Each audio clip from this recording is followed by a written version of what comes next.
नमस्कार, मी शिल्पा आणि आपली माणसं यामध्ये आपल्या सगळ्यांचं स्वागत आहे. आज आपल्या समोर अशी व्यक्ती आहे जी वयाला कुठलीही मर्यादा मानत नाही. योग अभ्यासाद्वारे स्वतः योग शिकणाऱ्या, दुसऱ्यांना इतरांना शिकवणाऱ्या आणि स्वतःचे योग विद्यालय अगदी यशस्वीरित्या चालवणाऱ्या अशा डॉक्टर भक्ती मॅम आज आपल्या सोबत आहेत. तर आज त्यांच्या सोबत त्यांच्या प्रवासाबद्दल जाणून घेऊयात. नमस्कार मॅम. नमस्कार. BMS डिग्री असताना देखील तुम्ही योग अभ्यास कधी सुरू केला आणि का करावासा वाटला? तसं बघायला गेलं तर आयुर्वेदामध्ये दुसऱ्या वर्षाला स्वस्थवृत्त या विषयांतर्गत योगाचा अभ्यास होता आणि तिथून थोडीशी आवड निर्माण झाली. आणि खरं आवड तसं तर लग्नानंतर मिस्टरांमुळे लागली, कारण त्यांना माझ्यापेक्षा जास्त त्यांना या विषयाची आवड होती आणि त्यांच्यामुळे मी या क्षेत्रात आले. ओके. अनेकांना वाटतं योग म्हणजे फक्त स्ट्रेचिंग आहे, तर तुमच्या मते काय? योग तसं बघायला गेलं तर स्ट्रेचिंग आहे, पण शरीराचं नुसतं नाही तर मनाचं सुद्धा आहे, श्वासाचं सुद्धा आहे. त्यामुळे वर करणी शारीरिक स्ट्रेचिंग हा दिसण्यातला भाग झाला. पण तसं बघायला गेलं तर योग या शब्दामध्ये युज हा मूळ धातू आहे, ज्याचा अर्थ होतो जोडणं. शरीराच्या आतमध्ये असणारा जो आत्मा आहे, त्या आत्म्याचं आणि परमात्म्याचं मिलन घडवून आणणं म्हणजे योग आहे. आता या योगाभ्यासामध्ये जे वेगवेगळे टप्पे आहेत, त्याच्यापैकी एक जो अभ्यास आपण करतो तो म्हणजे आसनांचा सराव. आणि त्या आसनांमधला छोटासा पार्ट येतो तो म्हणजे स्ट्रेचिंगचा भाग. त्यामुळे स्ट्रेचिंग म्हणजेच योग असं नाही, तर त्यामध्ये बरेच टप्पे आहेत आणि ते हळूहळू शिकता येतात. स्वतःचं योग विद्यालय चालू करावं, प्रेरणा काय मिळाली तुम्हाला? म्हणजे काय होती प्रेरणा त्यामागे? आता पुन्हा हे असं आहे की हे माझ्यापेक्षा आमच्या सरांना म्हणजे माझ्या मिस्टरांना ती इच्छा होती किंवा त्यांचं ते स्वप्न होतं. आणि जशी अर्धांगिनी प्रत्येक गोष्टीत साथ देते, तसं त्यांचंही BMS झालेलं आहे, माझंही BMS झालेलं आहे. आणि त्यांचं स्वप्न त्यांचं एकट्याचं न राहता मग ते आमचं स्वप्न झालं. आणि मग बारामतीमध्ये आपण जे चांगलं शिकतोय ते इतरांनाही शिकायला मिळावं आणि नुसतंच शिकायला मिळू नये, तर त्यांना स्वतःच्या पायावर त्या माध्यमातून उभं राहता यावं. आणि या चांगल्या गोष्टीची किंवा या चांगल्या शिक्षणाची जे स्प्रेड आहे ते सगळीकडे संपूर्ण समाजामध्ये व्हावा, या उद्देशाने योग महाविद्यालय बारामतीची स्थापना झाली.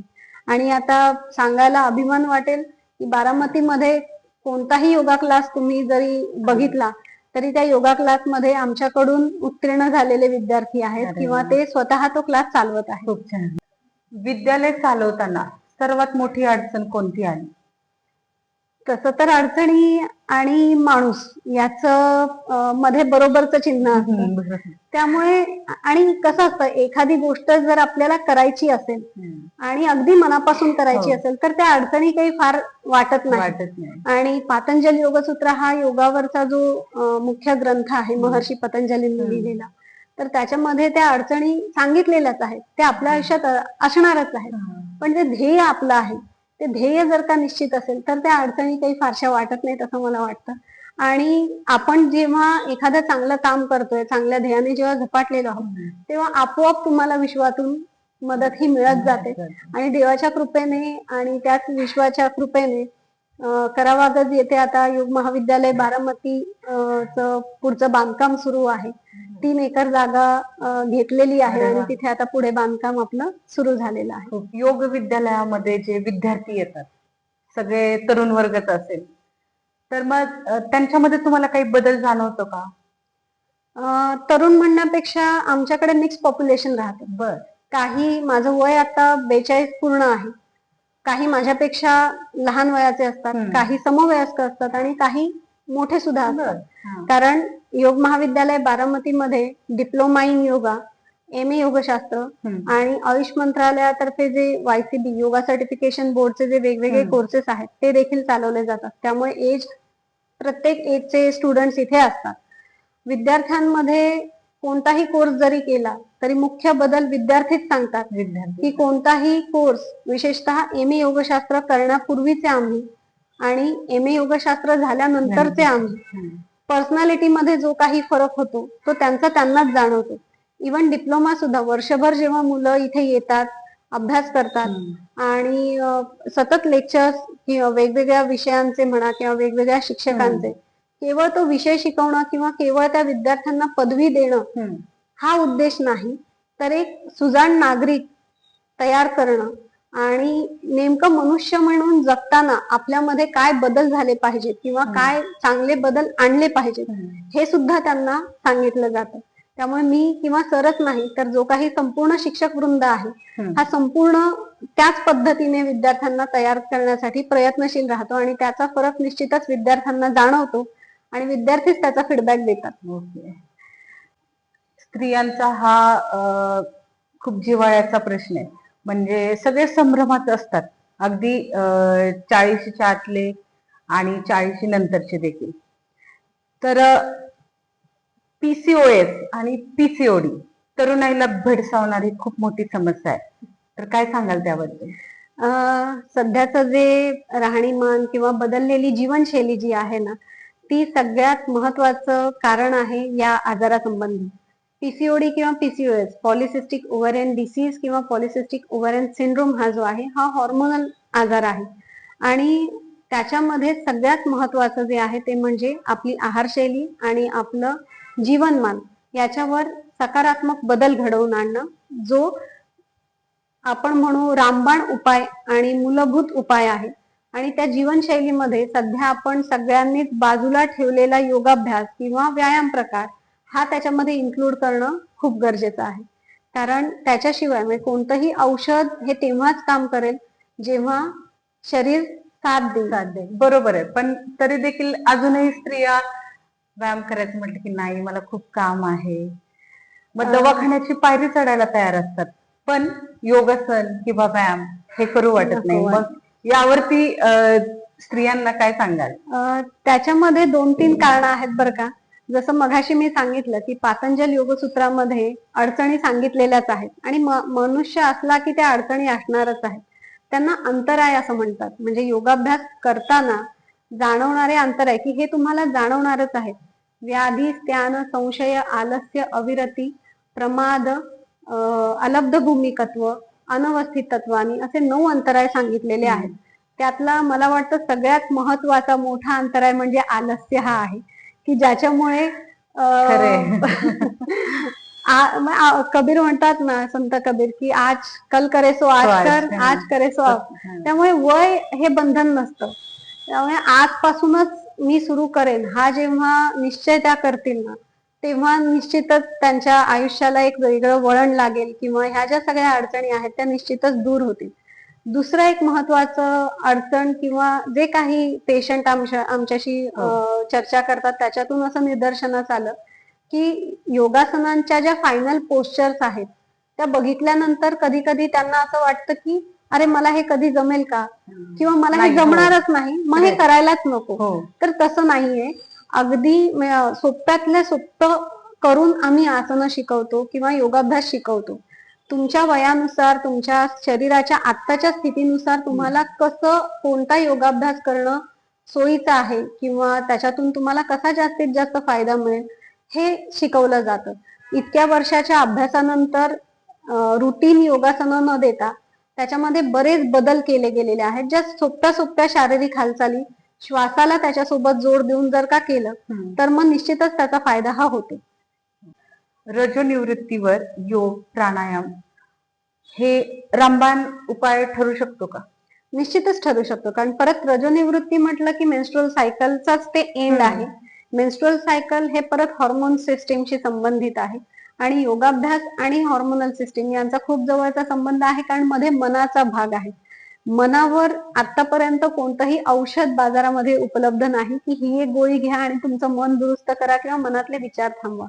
रजोनिवृत्तीच्या काळामध्ये जसे हॉर्मोनल बदल होतात तसं तसं शरीरामध्ये बदल आणि सगळ्यात महत्वाचं आपल्या मनाच्या स्थितीमध्ये बदल आणि निश्चितच ते नकारात्मक असेच असतात. आणि त्याच्यामुळे या संपूर्ण काळासाठी रजोनिवृत्तीमध्ये होणाऱ्या शारीरिक आणि सगळ्यात महत्वाचं मानसिक बदलांना चांगल्या पद्धतीने सामोरं जाण्यासाठी योगाभ्यास हा निश्चितच फायदेशीर ठरतो. महिलांना किंवा पुरुषांना असो, पाठीचा त्रास, गुडघेदुखीचा त्रास, लठ्ठपणा या आधी अनेक समस्या उद्भवतात. तर आपलं योग कसं परिणामकारक ठरू शकतं? कसं असतं माहितीये का, आपण शरीर ही जर का गाडी म्हणून कन्सिडर केली ना, तर आपण आपल्या गाडीचा किंवा शरीराचा काय वापर करतोय? गाडीत फ्युएल टाकतो, इंधन टाकतो आणि गाडी वापरतोय. पण गाडीची सर्व्हिसिंग मात्र काही होत नाही किंवा आपण करत नाही. आता सर्व्हिसिंग म्हणजे काय? जी वस्तू आपण रोजच्या रोज वापरत आहोत तिची नीट काळजी घेतली गेली पाहिजे. आणि आता हे शरीर 30-35 पर्यंत फक्त फ्युएल टाकून म्हणजेच फक्त खाऊन चालू राहणार आहे. पण 35च्या पुढे मग हळूहळू या तक्रारी जाणवायला लागतात, कारण त्या शरीराकडे किंवा त्या आपल्या गाडीकडे आपण लक्ष दिलं नसतं. मग गाडी एक ठराविक काळापर्यंत चांगली चालेल विदाऊट सर्व्हिसिंग आणि नंतर मात्र ती त्रास देऊ शकेल. तसंच होतं हे. थोडस लक्ष देऊन, फार वेळ नाही तर अर्धा तास जरी रोजचा योगाभ्यास केला तरी ह्या ज्या तक्रारी आहेत, आणि ह्या अगदी साध्या साध्या तक्रारी असतात किंवा आपलं जे काम असतं, आपलं जे प्रोफेशन असतं, त्या प्रोफेशनच्या अनुषंगाने सुद्धा काही त्रास किंवा काही व्याधी आपल्याला जडतात. जसं पाठदुखी आहे. IT सेक्टर आपण बघितलं तर लॉंग सिटिंग आवर्स असतात किंवा स्ट्रेस फॅक्टर जास्त असतात. मग अशा वेळेला पाठ आपली सरळ आणि त्या सरळ पाठीमध्ये सुद्धा आपण नेहमी आपली सवय अशी असते की आपण पोक काढून बसतो आणि त्या पोक काढण्यामुळे नंतर नंतर पाठदुखीचे आजार, मानदुखीचे आजार हे व्हायला लागतात. बरं, आता ह्याला फार काही करण्याची आवश्यकता नसते, फक्त ताठ बसायचं आहे. अर्ध्या तासानंतर, दर अर्ध्या तासानंतर किंवा दर 1-2 तासानंतर थोडा गॅप घेऊन थोडे स्ट्रेचेस करायचे आहेत. हे ड्युरिंग वर्क आवर्स आहेत. आणि एक अर्धा तास सकाळी किंवा संध्याकाळी जर का काढला आणि रोजच्या रोज अभ्यास चालू ठेवला तर आपलं काम आपल्याला कधीही त्रासदायक वाटणार नाही. हळूहळू काय होतं, ओव्हर इयर्स नंतर मग ह्या सगळ्या गोष्टीचा त्रास व्हायला लागतो आणि ते कामच नकोसं झालंय असं वाटायला लागतं. लठ्ठपणावर जर बोलाल तर मग काय सेम असंच आहे की आपली पचनशक्ती जी आहे ती संपूर्ण आपण जितके वर्ष जगू तितके वर्ष ती चांगली राहिली पाहिजे. कमी वेळामध्ये खूप खाऊन घ्या आणि नंतर बंधनं लावा की हे नका खाऊ, ते नका खाऊ. त्यापेक्षा जेवढे वर्ष आपण जगतोय तेवढं सगळं खाता आलं पाहिजे. हा मेन मोटो ठेवला तर मग, आणि नुसता मोटो ठेवून उपयोग नाही, पण काही बंधनं ही पाळावी लागतात. आणि ती बंधनं पाळण्यासाठी मनाची तयारी जी आहे ती योगाभ्यासाच्या माध्यमातून चांगली होते. कारण लठ्ठपणावर सगळ्यात मोठं औषध आहे ते म्हणजे मनावर ताबा. आणि तो ताबा योगाभ्यासाच्याच माध्यमातून येतो. कारण योगाभ्यासामध्ये आधी शरीर, मग श्वास आणि मग मनावर कसं नियंत्रण ठेवायचं हे शिकवलं जातं आणि आपण ते व्यवस्थित शिकतो आणि आहाराबाबतचे नियम पाळतो. योगासनामुळे ताणतणाव कमी होतो का? निश्चितच. परत तेच आहे की मनाचा भाग आहे. ताणतणाव कोणाशी संबंधित आहे तर मनाशी संबंधित आहे. आणि आत्ताच जसं मी सांगितलं की योगाभ्यासातून सुरुवातीला शरीर, मग श्वास आणि मग मन, मग त्या मनावर नियंत्रण कसं आणायचं. ताणतणाव आपल्याला का जाणवतो? कारण आपण एक तर 2 गोष्टी आहेत. आपण आपल्या वेळेचं नीट नियोजन करू शकत नाही आणि मग कमी वेळेमध्ये जास्त कामं करायची असतात. तो एक भाग झाला. आणि दुसरं म्हणजे अतिरिक्त विचार आणि आपल्या कडू आठवणी ज्या असतात. मग विचार जे आहेत ना त्यांचं एक ग्रॉसली महर्षी पतंजलींनी 5 प्रकार केले. त्या 5 प्रकारांमध्ये म्हणजे प्रमाण, विपर्य, विकल्प, निद्रा आणि स्मृती, ही जी स्मृती वृत्ती आहे म्हणजे आपली आठवणी. आपल्याला नेहमी काय आठवतं, आता तुम्ही बघा, आपण निवांत बसलो की कोणतरी आपल्याशी कसं वाईट वागलं होतं, ती मला असं बोलली, ती मला, मग आता म्हणजे माझी काहीच चुकी नव्हती, मग ती मला असं का बोलली असेल. आणि मग तो एक विचार आला की त्या विचारामागे अनेक असंख्य विचार येत जातात. मग ह्या विचारांची मालिका कशी थांबवायची हे आपण योगाभ्यासातून शिकतो. आपण थोडक्यात सांगू का, स्टॅच्यूचा गेम खेळला पाहिजे. एक विचार आला की त्याला स्टॅच्यू केलं की त्याला ओव्हरच द्यायची नाही, फक्त स्टॅच्यू करायचं, ओव्हर द्यायची नाही. आणि मग हळूहळू काय होतं, 2 विचारांमधलं अंतर वाढत जातं आणि हळूहळू जे असंख्य विचार असतात ते कमी कमी होत जातात. आणि हाच खरा योग आहे. म्हणजे मनावर आपल्या संपूर्ण नियंत्रण मिळवणं हाच योग आहे. मग हा स्ट्रेस कमी करण्यासाठी मेडिटेशन कसं उपयुक्त ठरेल? मेडिटेशन म्हणजे काय? आता इंग्रजीमध्ये ना मेडिटेशन हा एकच शब्द आहे जो दोन्हींसाठी वापरतात. ते दोन शब्द कोणते? तर धारणा आणि ध्यान. आता धारणा ही ध्यानाच्या अलीकडची पायरी आहे. मला असं वाटतं तुम्ही जे विचारता ते ध्यानाच्या बाबतीत विचारत आहात. तर ध्यान जमणं अवघड आहे पण अशक्य नाही. आपण जे करतो, आपण आता सध्या जो अभ्यास करतो तो धारणेचा. सामान्य लोक जे योगी साधक आहेत त्यांना ध्यान जमतं किंवा ते ध्यानाच्या अवस्थेमध्ये बराच काळ राहू शकतात. तर ध्यान म्हणजे काय? तर समोर आपण एखादा विषय, तात्विक विषय निवडलेला आहे आणि त्या विषयावर आपण आपलं मन एकाग्र करत आहोत.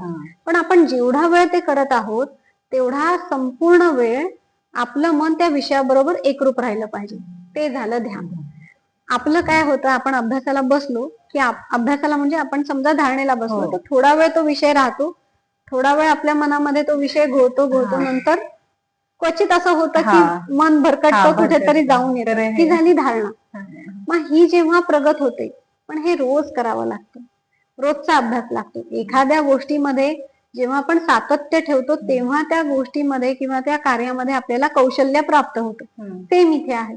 जेव्हा आपण रोज रोज रोज धारणा करू तेव्हा ती परिणत होते किंवा त्याचं कन्वर्जन होतं ध्यानामध्ये. पण हा रोजचा अभ्यास केला ना तर कमीत कमी आपल्या मनामध्ये जे विचार येतात ना ते कमी व्हायला आणि मन शांत राहायला मदत होते. दुसरं एक महत्वाचं असतं, आपण रिएक्शन मोड मध्ये जगतो. म्हणजे काय? आता समजा तुम्ही माझ्याशी फॉर एक्झाम्पल कधीतरी चुकून वाईट वागलात किंवा एखादा शब्द वाईट बोलला गेला तर मी ते लक्षात ठेवणार आणि मी काय म्हणणार, आता ही आली की मी तसंच वागणार. तर हा रिएक्शन मोड झाला. पण मग त्याच्यासाठी तुम्ही तुमची सिम्पॅथेटिक सिस्टीम सतत ऍक्टिव्हेट ठेवता की आता येऊ दे, मी बघते, आता मला ही बोलूच दे, मग मी बघते. हे झाले सिम्पॅथेटिक मोड ऍक्टिव्ह ठेवणं, जो आपल्या आरोग्यासाठी त्रासदायक आहे. रिएक्शन मोड मध्ये न जगता रिस्पॉन्सिव्ह मोड मध्ये जगलं पाहिजे. कोणत्याही गोष्टीला रिस्पॉन्ड करता आलं पाहिजे आणि ते परत योगाभ्यासानेच आपण शिकतो. गोष्टी सोडून द्यायला शिकतो आपण आणि मग हळूहळू मन नियंत्रणात येतं आणि मग मेडिटेशन चांगलं जमू शकतं. त्यामुळे रोज ते केलं पाहिजे. बरं, अजून एक महत्वाचं सांगते. कधी कधी यंग जनरेशनला असं वाटतं की आम्ही नाही बसणार ध्यानामध्ये किंवा त्यांना त्या गोष्टी बोर वाटतात. तुमचा छंद निवडा आणि त्या छंदामध्ये राहा, तेच झालं तुमचं ध्यान. ध्यान काय आहे? तर तुम्ही जो काही सात्विक विषय निवडलेला आहे त्या विषयामध्ये त्या वेळापुरता तुम्ही पूर्णपणे एकरूप झालेला असणार. तुम्हाला डान्स आवडतो, तुम्ही डान्स करा 10 मिनिटं, पूर्ण 10 मिनिटं तुम्ही त्यात असाल. मनामध्ये दुसरा कोणताच विचार नाही, तुम्ही आणि तुमचा डान्स. तुम्हाला चित्र काढायला आवडत असेल, चित्र काढा. पूर्ण अर्धा तास तुम्ही जर का त्या चित्रामध्ये असाल तर ते तुमचं ध्यानच झालं एक प्रकारे. त्यामुळे जसं तुम्हाला आवडेल, ज्या विषयामध्ये तुम्हाला मन तुमचं एकरूप करायला आवडेल, अदर दॅन सोशल मीडिया. आता म्हणजे फक्त टाइमपास साठी सोशल मीडिया वापरणं हे मन विचलित करण्याचं एक प्रभावी साधन आहे सध्याच्या काळामध्ये. त्यामुळे ते सोडून तुमचे छंद जोपासा. 80-90च्या दशकातला ज्यांचा जन्म आहे त्यांचे आतापर्यंतही छंद आहेत. फक्त आत्ताची जी पिढी आहे त्यांना छंदाशी आपण परत त्यांची नाळ जुळवून दिली गेली पाहिजे आणि त्यासाठी आपण सुद्धा प्रयत्नशील राहिलं पाहिजे. तर ह्या सगळ्या लोकांना पडणारा हा प्रश्न की जिम आणि योगा यात फरक काय? आज उघडपणे सांगा. हे बघा, कोणताही व्यायाम प्रकार वाईट नाही, फक्त वयाच्या मर्यादा असतात काही गोष्टींसाठी. काही गोष्टी एका तरुण वयाला जमतात, काही गोष्टी थोडस वय पुढे गेलं की जमत नाही. पण त्या पलीकडे जिम आणि योगाभ्यास यातला मुख्य जो फरक आहे ना तो म्हणजे आयसोटोनिक आणि आयसोमेट्रिक हालचाली. आयसोटोनिक म्हणजे काय? तर जिम आपण समजा 3 महिने केली आणि योगाभ्यास 3 महिने केला तर जिम हा जो व्यायाम प्रकार आहे हा आयसोटोनिक मध्ये पकडला जातो. म्हणजे काय? तर 3 महिन्याच्या पूर्वी मसलचा जो टोन होता तो तसाच राहतो, तो चेंज होत नाही जिमच्या अभ्यासाने. मात्र मग इथे काय बदलतं? तर इथे आकारमान बदलतं. इथे आपण म्हणू ना बायसेप्स ट्रायसेप्स ते चांगले डेव्हलप होतात, पण त्यांची ताकद जी आहे ना त्या सहन करण्याची ती तेवढी वाढत नाही. या उलट योगाभ्यास जो आहे किंवा योगाभ्यासातला योगासन हा जो प्रकार आहे ना, त्याच्यामध्ये ती जी हालचाल आहे ती आयसोमेट्रिक पकडली जात आहे. आयसोमेट्रिक म्हणजे काय, तर 3 महिने 6 महिन्याच्या पूर्वी आपण जर का योगाभ्यास करणाऱ्या व्यक्तीला बघितलं तर आधीच तिची शरीरयष्टी आणि योगाभ्यासानंतरची एका ठराविक कालावधीनंतरची जी शरीरयष्टी आहे त्याच्यात फारसा दिसायला फरक पडणार नाही.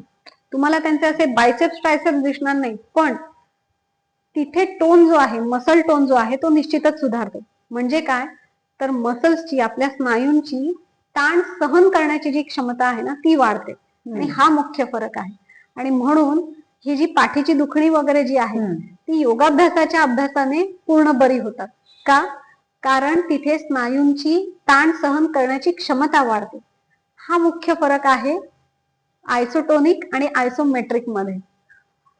योगाभ्यासाद्वारे आपण हा ब्लड प्रेशर हे कमी करू शकतो. Depends upon the patient. वय किती आहे, त्याला बाकीचे काही आजार आहेत का, नव्यानेच डायग्नोज झालेला आहे का. मग प्रत्येक पेशंट बाबतीत आपण हे नाही म्हणू शकत की कसं आहे, आता जरी मी योग चिकित्सा देत असले तरी असं म्हणणं मी चुकीचं ठरेन की मी योग चिकित्सेद्वारे सगळेच आजार बरे करेन. प्रत्येक चिकित्सा पद्धतीला मर्यादा असतात, म्हणून पेशंट नुसार रिझल्ट हे बदलू शकतात. पेशंट तरुण आहे, नव्यानेच जर का बीपी डायग्नोज झालेला आहे, दुसरा काहीच त्रास नाही, बरोबर, तर निश्चितच त्याचा गोळीचा डोस हा ज्या डॉक्टरांनी गोळी सुरू केलेली आहे त्यांच्याकडून ते कमी कमी करता येऊ शकतो आपल्याला. आपण योगा थेरपी, त्याला योग्य योगा थेरपी जी आहे ती देत राहणं, पण गोळीचा डोस आपण नाही कमी करायचा. रेग्युलर फॉलोअप ज्या डॉक्टरांनी गोळी सुरू केलेली आहे त्यांच्याकडे सुरू ठेवायचा. म्हणजे त्यांना त्यांच्या जे काही चेकिंग केलं जातं किंवा तपासणीमध्ये त्यांनाही ते जाणवतं की आता बीपी नॉर्मल झालेला आहे आणि आता गोळी कमी करू शकतो आपण. आणि निश्चितच असे बरेचसे पेशंट ज्यांची गोळी कमी झालेली आहे, मधुमेहाची सुद्धा न्यूली डिटेक्टेड असेल, वय कमी असेल, अजून गोळी, वयाची मर्यादा काय असेल तसं काही नाही. म्हणजे आता अगदी 50च्या पुढे असेल आणि आता डायबिटीस मध्ये किंवा ब्लड प्रेशर मध्ये सुद्धा जर फॅमिली हिस्ट्री असेल तर ते आजार पूर्ण बरे व्हायला तसे थोडे त्रासदायक जातात, कारण फॅमिली हिस्ट्री, जेनेटिकल ते रन होतं म्हणून. बरोबर. पण अर्ली डिटेक्शन असेल, फॅमिली हिस्ट्री नाही, तर मग मात्र बरे व्हायचे चान्सेस वाढतात. 100% प्रत्येक पेशंट बरा होईल हे इथे नाही सांगू शकत आपण, कारण प्रत्येक शरीर वेगळं, प्रत्येक शरीराकडून दिला जाणारा रिस्पॉन्स वेगळा, प्रत्येक जण किती प्रामाणिकपणे तो योगाभ्यास करतोय. आणि सगळ्यात महत्वाचं, हे सगळे जे आहेत ना हे मनोकायिक आजार आहेत सध्याचे. बीपी, डायबिटीस, म्हणजे आधी मन दूषित होतंय आणि मग त्याचे इफेक्ट शरीरावर जाणवतात. त्यामुळे प्रत्येकाचा स्ट्रेस फॅक्टर काय आहे तो शोधणं, त्याच्यावर काम करणं. त्यामुळे नुसतं औषध, आहार याच्यासोबत मनाचा आहार त्यांचा काय सुरू आहे हे सुद्धा बघणं महत्वाचं ठरतं. लोक आरोग्याबद्दल बोलतात पण कृती मात्र काहीच करत नाही. मग या काय सांगाल तुम्ही? कृती का होत नाही, चांगला प्रश्न आहे. 31 डिसेंबरचे संकल्प आठवतात का? तसं काहीच होतं आपलं. 31 डिसेंबरला संकल्प केला जातो की उद्या 1 जानेवारी आहे, नवीन वर्ष सुरू होत आहे, तर नवीन वर्षाचा पहिला संकल्प मी आरोग्याकडे लक्ष देणार. बरं, हे किती दिवस होतं? आठवडाभर, 10 दिवस, फार फार तर 15 जानेवारी पर्यंत. तिथून पुढे ये रे माझ्या मागल्या. असं का होतं बरं? कारण आपले जे संकल्प आहेत ना हे जागृत मनामध्ये घेतले जातात. आपल्या मनाचे 3 कप्पे आहेत: जागृत मन, सुप्त मन आणि अबोध मन. कॉन्शियस माइंड, सबकॉन्शियस माइंड आणि अनकॉन्शियस माइंड. आपले जे संकल्प घेतले जातात ना हे वरकरणी असतात, हे जागृत मनामध्ये घेतले जातात. त्यामुळे संकल्प कुठे घेतला पाहिजे? सुप्त मनामध्ये घेतला गेला पाहिजे. मग हा कसा घ्यायचा बरं?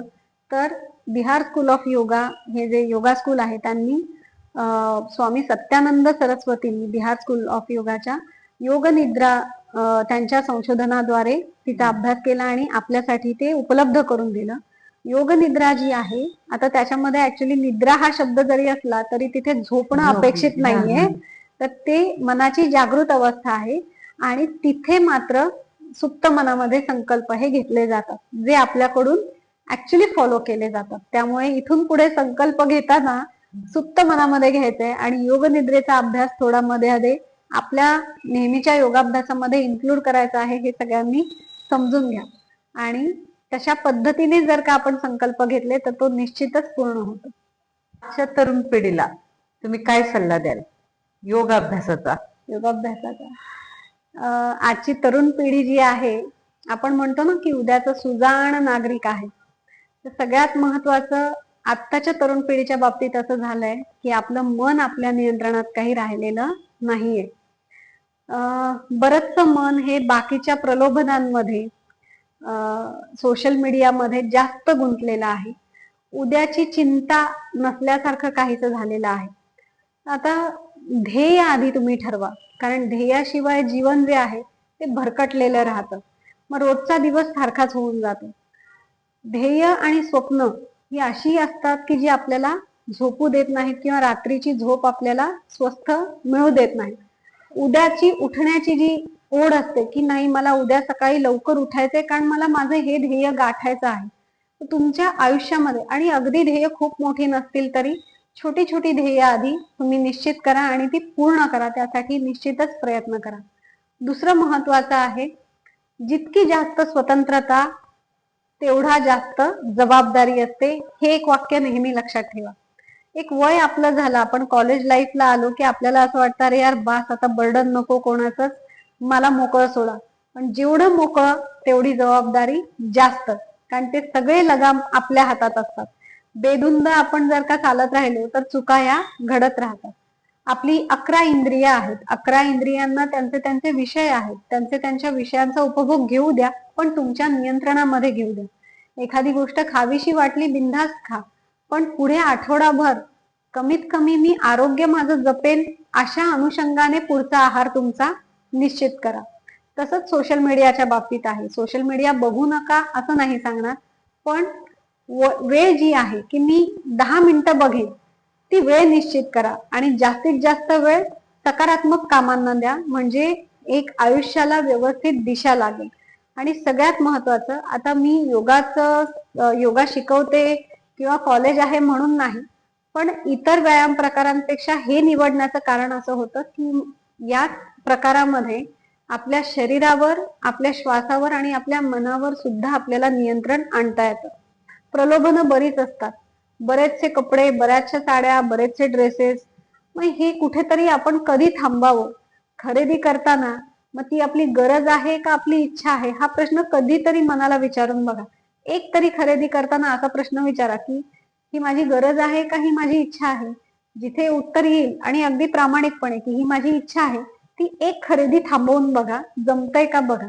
असं जेव्हा हा अभ्यास वाढवत जाऊ ना, तेव्हा मनावर नियंत्रण हळूहळू प्राप्त होतं. आणि निश्चितच योगाभ्यासाची कास धरा. सगळा योगाभ्यास जमत नसेल तर अगदी सर्वांग सुंदर व्यायाम प्रकार जो सूर्य नमस्कार आहे तो करा. मनाच्या अभ्यासासाठी थोडा भ्रामरी प्राणायाम आणि ओंकार गुंजन. हे कशासाठी, तर तुमचं मन एकरूप होण्यासाठी. तुम्ही किती वेळ अभ्यास करताय त्यापेक्षा तुम्ही जेवढा वेळ अभ्यास करताय तेवढा संपूर्ण वेळ तुम्ही त्या अभ्यासात राहणं महत्वाचं आहे. तुम्ही 10 तास अभ्यास करून किती लक्षात राहिलं असा प्रश्न नको पडायला. त्यामुळे तुम्ही 10 तासापेक्षा 5 तास अभ्यास केला आणि 5 तासाचा 5ही तास तो संपूर्ण लक्षात राहिला तर ते जास्त फायदेशीर आहे. त्यामुळे आहार, निद्रा, झोपण्याची आणि उठण्याची वेळ ही मात्र निश्चित पाहिजे. खूप लवकर उठणं अपेक्षित नाही, पण कमीत कमी 6 वाजता उठणं अपेक्षित आहे. पूर्ण 8 तासाची झोप घ्या. जागरण अपेक्षित नाही किंवा करणंही गरजेचं नाही. 10 ते 6, रात्री 10 ते सकाळी 6 झोप घेतली, 6ला उठून स्वतःचा दिनक्रम सुरू करण्याच्या पूर्वी योगाभ्यास केला तर संपूर्ण दिवसभर ती जी एनर्जी, तो जो उत्साह राहतो, हा निश्चितच तुम्हाला पुढच्या दिवसाला अजून प्रेरणादायक देणारा ठरेल. त्यामुळे आहार, निद्रा आणि ब्रह्मचर्य. ब्रह्मचर्याचा अर्थ असा नाही की लग्न करायचं नाही. ब्रह्मचर्याचा अर्थ असा आहे की सगळ्या इंद्रियांचे त्यांना विषय द्यायचे, पण नियंत्रणामध्ये. जसं आता तुम्हाला मी खाण्याच्या बाबतीत सांगितलं किंवा सोशल मीडिया, चक्षुरेंद्रियाच्या बाबतीत सांगितलं, तसंच इतर सर्व इंद्रियांच्या बाबतीत आहे. त्यामुळे हे 3 पिलर्स आहेत आपल्या आयुष्याचे, ते नीट पाळा, म्हणजे आयुष्य संपूर्ण सुखी समाधानी होईल. आजच्या संवादातून एक गोष्ट स्पष्टच झाली, वय हे फक्त एक आकडा आहे, पण शिस्त आणि सातत्य ही खरी ताकद आहे. योग हा फक्त शरीराचा नसून तो मन आणि आयुष्य घडवण्यासाठीचा आहे. तर हे आज आपल्याला मॅमच्या अनुभवातून समजलंच असेल. तर व्हिडिओ आवडल्यास लाईक करा, शेअर करा आणि सबस्क्राईब करायला विसरू नका. धन्यवाद. धन्यवाद मॅम. थँक्यू.